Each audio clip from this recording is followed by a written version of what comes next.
दिवसभर काबाड कष्ट करायचे. उन्हात, पावसात, धुळीत घाम गळायचा. रोज रोटी भाजी कमवायची आणि रात्री उशिरा घरी येऊन विचार करायचा.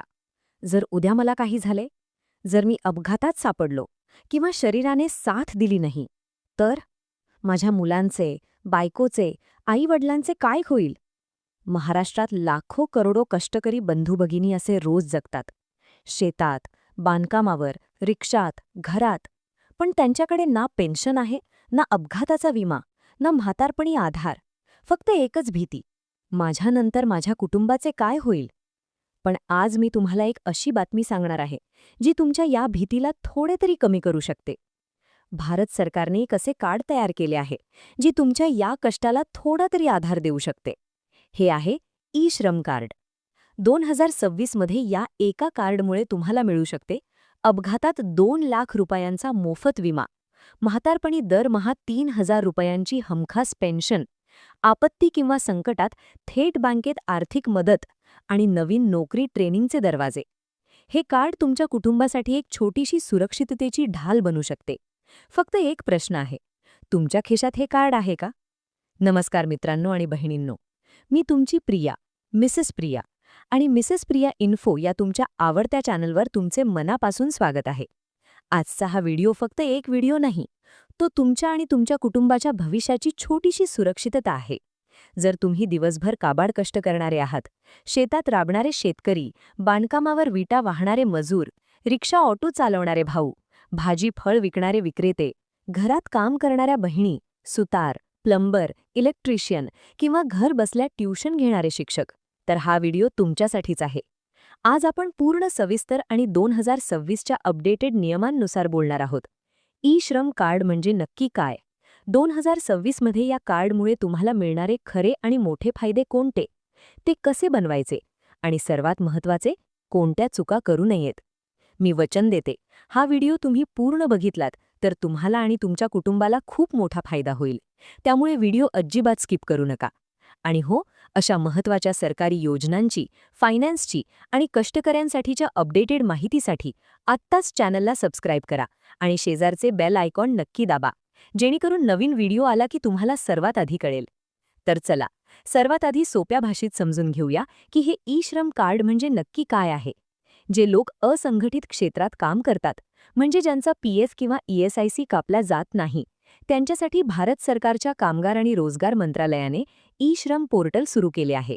या पोर्टलवर मोफत नोंदणी केल्यावर तुम्हाला 12 अंकी युनिव्हर्सल अकाउंट नंबर असलेले एक डिजिटल ओळखपत्र मिळते. हे म्हणजे तुमचे ई-श्रम कार्ड. हे कार्ड तुमचे आधार कार्ड, मोबाईल आणि बँक खात्याशी लिंक केलेले असते. एकदा हे कार्ड तयार झाले की तुम्ही अनेक सरकारी योजनांचा थेट लाभ घेऊ शकता. आता 2026 मध्ये या कार्डचे तुम्हाला मुख्य 4 मोठे आणि थेट फायदे कोणते आहेत ते पाहूया. फायदा क्रमांक 1, अपघात विमा, 2 लाख रुपयांचे संरक्षण. ई-श्रम कार्ड काढल्यानंतर तुम्हाला प्रधानमंत्री सुरक्षा विमा योजनेअंतर्गत 2 लाख रुपयांचा अपघात विमा मिळतो. म्हणजे कामावर, रस्त्यावर किंवा प्रवासात दुर्दैवाने अपघाती मृत्यू झाला तर तुमच्या कुटुंबाला थेट 2 लाख रुपये मिळतात. कायमचे अपंगत्व आले तरीही 2 लाख आणि अंशतः अपंगत्व आले तर 1 लाख रुपये मिळतात. हे संरक्षण तुमच्या कुटुंबाला एक मोठा आधार देऊ शकते. फायदा क्रमांक 2, म्हातारपणी हमखास पेन्शन, दरमहा 3,000 रुपये. जर तुमचे वय 18 ते 40 वर्ष दरम्यान असेल तर तुम्ही प्रधानमंत्री श्रमयोगी मानधन योजनेमध्ये सामील होऊ शकता. तुम्ही दरमहा फक्त 55 ते 200 रुपये तुमच्या वयानुसार गुंतवणूक केलीत तर सरकारही त्याच रकमेची भर घालते. वयाची 60 वर्षे पूर्ण झाल्यावर तुम्हाला दरमहा हमखास 3,000 रुपये पेन्शन मिळते. म्हणजे म्हातारपणी मुलांवर किंवा कुणावरही अवलंबून राहावे लागणार नाही. फायदा क्रमांक 3, आपत्ती किंवा संकटात थेट आर्थिक मदत. पूर्वी कोरोनाच्या काळात किंवा पूर, दुष्काळ, वादळ अशा नैसर्गिक आपत्ती आल्यास सरकार थेट बँक खात्यात मदत पाठवते. 2026 मध्ये सरकार ई-श्रम कार्ड धारकांच्या डेटाबेसचा सर्वात आधी वापर करते. म्हणजे अशा वेळी मदत मिळण्याची शक्यता खूप जास्त असते.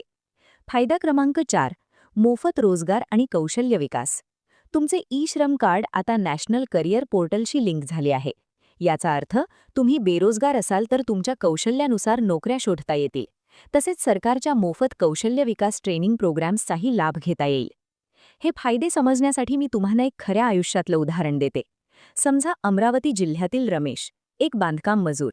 तो रोजंदारीवर काम करतो. 2024 मध्ये त्याने ई श्रम कार्ड काढले होते. 2025 मध्ये साईटवर काम करताना त्याचा मोठा अपघात झाला. महिने काम करता आले नाही. पण त्याच्याकडे ई श्रम कार्ड होते, त्यामुळे विमा कंपनीकडून 2 लाख रुपयांची मदत मिळाली. त्याने हॉस्पिटलचा खर्च भागवला आणि घरी 2 वेळच्या जेवणाची चिंता कमी झाली. जर त्याच्याकडे हे कार्ड नसते तर त्याच्या पत्नीवर आणि 2 लहान मुलांवर काय वेळ आली असती याची कल्पना करा. मित्रांनो आणि बहिणींनो, हे कार्ड फक्त एक प्लास्टिकचा तुकडा नाही, ते तुमच्या कुटुंबासाठी एक छोटीशी सुरक्षिततेची ढाल आहे. आता तुमच्या मनात प्रश्न येत असेल की प्रियाताई, हे कार्ड बनवायला काय लागते आणि कसे बनवायचे? प्रक्रिया खूप सोपी आणि पूर्ण मोफत आहे. तुम्हाला फक्त 3 गोष्टींची गरज आहे. 1. तुमचे आधार कार्ड. 2. आधारशी लिंक असलेला चालू मोबाईल नंबर. 3. बँक खात्याची माहिती IFSC कोडसह. वयाची अट आहे 16 ते 59 वर्षे. तुम्ही घरी बसून मोबाईल किंवा कम्प्युटरवर esram.gov.in या सरकारी वेबसाईटवर जाऊन 5 मिनिटात नोंदणी करू शकता. किंवा जवळच्या CSC केंद्र किंवा महाई सेवा केंद्रात जाऊनही बनवून घेऊ शकता. मित्रांनो आणि बहिणींनो, आता मी तुम्हाला आजच्या व्हिडिओची सर्वात महत्त्वाची आणि सर्वात सिक्रेट गोष्ट सांगणार आहे. लक्षपूर्वक ऐका. अनेकांनी 2021, 22 किंवा 2023 मध्ये ई श्रम कार्ड काढले होते. पण त्यानंतर त्यांनी मोबाईल नंबर बदलला, बँक खाते बदलले किंवा राहण्याचा पत्ता बदलला. पण ई श्रम पोर्टलवर जाऊन KYC किंवा प्रोफाईल अपडेट केले नाही. 2026च्या नवीन कडक नियमांनुसार जर तुमचे ई श्रम कार्ड आधारशी आणि तुमच्या चालू बँक खात्याशी अपडेटेड नसेल, तर सरकारकडून येणारी कोणतीही मदत, विमा, पेन्शन, आपत्तीची मदत तुमच्या खात्यात जमा होणार नाही. ती थेट बाउन्स होईल आणि तुम्ही त्या पैशांपासून वंचित राहाल. म्हणून माझा तुम्हाला अगदी मनापासून सल्ला आहे. आजच esram.gov.in वर जा, आपला मोबाईल नंबर, बँक खाते आणि सर्व माहिती अपडेट करून घ्या. फक्त 2 मिनिटांचे काम आहे, पण ते तुमच्या कुटुंबासाठी खूप मोठे काम करेल. आणि आता दुसरी, सर्वात मोठी चेतावणी. जर तुम्ही एखाद्या प्रायव्हेट कंपनीत, सरकारी नोकरीत किंवा अशा ठिकाणी काम करत आहात जिथे दरमहा PF किंवा ESIC कापला जातो किंवा तुम्ही इन्कम टॅक्स भरत असाल, तर चुकूनही ई श्रम कार्ड काढू नका. हे कार्ड फक्त आणि फक्त असंघटित कामगारांसाठी आहे, ज्यांचा PF ESIC नाही. जर तुम्ही चुकीची माहिती देऊन कार्ड काढले आणि नंतर तपासात पकडले गेलात, तर भविष्यात तुमच्यावर दंड किंवा कायदेशीर कारवाई होऊ शकते. म्हणून ही चूक अजिबात करू नका. स्वतःला आणि आपल्या कुटुंबाला त्रासात टाकू नका. तर मित्रांनो आणि बहिणींनो, आज आपण अतिशय सोप्या आणि स्पष्ट भाषेत पाहिले की ई श्रम कार्ड म्हणजे नक्की काय, 2026 मध्ये त्याचे मुख्य 4 मोठे फायदे कोणते आहेत, ते कसे बनवायचे आणि कोणत्या महत्त्वाच्या गोष्टी लक्षात ठेवायच्या. मला खात्री आहे की ही माहिती तुम्हाला आणि तुमच्या संपूर्ण कुटुंबाला नक्की उपयोगी पडेल. आता जाण्यापूर्वी मला तुमच्याकडून एक छोटासा उत्तर हवे आहे. तुमचे आणि तुमच्या घरातील सदस्यांचे ई श्रम कार्ड बनले आहे का? आणि तुम्ही हा व्हिडिओ महाराष्ट्रातील कोणत्या जिल्ह्यातून बघत आहात? खाली कमेंट बॉक्समध्ये आत्ताच्या आत्ता लिहून सांगा. मी शक्य तितक्या प्रत्येक कमेंट वाचते आणि रिप्लाय देण्याचा प्रयत्न करते. आपल्या महाराष्ट्रातील प्रत्येक कष्टकरी भाऊ बहिणीला ही माहिती पोहोचायलाच हवी. म्हणून हा व्हिडिओ आत्ताच तुमच्या फॅमिली ग्रुप, व्हॉट्सॲप आणि फेसबुकवर जास्तीत जास्त शेअर करा. व्हिडिओ आवडला असेल तर एक लाईक नक्की करा आणि मिसेस प्रिया इन्फोला सबस्क्राईब करायला विसरू नका. मी मिसेस प्रिया आज इथेच तुमची रजा घेते. लवकरच भेटूया अशाच एका नवीन आणि उपयुक्त व्हिडिओसोबत. तोपर्यंत स्वतःची काळजी घ्या, कुटुंबाला वेळ द्या आणि सुरक्षित रहा. धन्यवाद. जय महाराष्ट्र.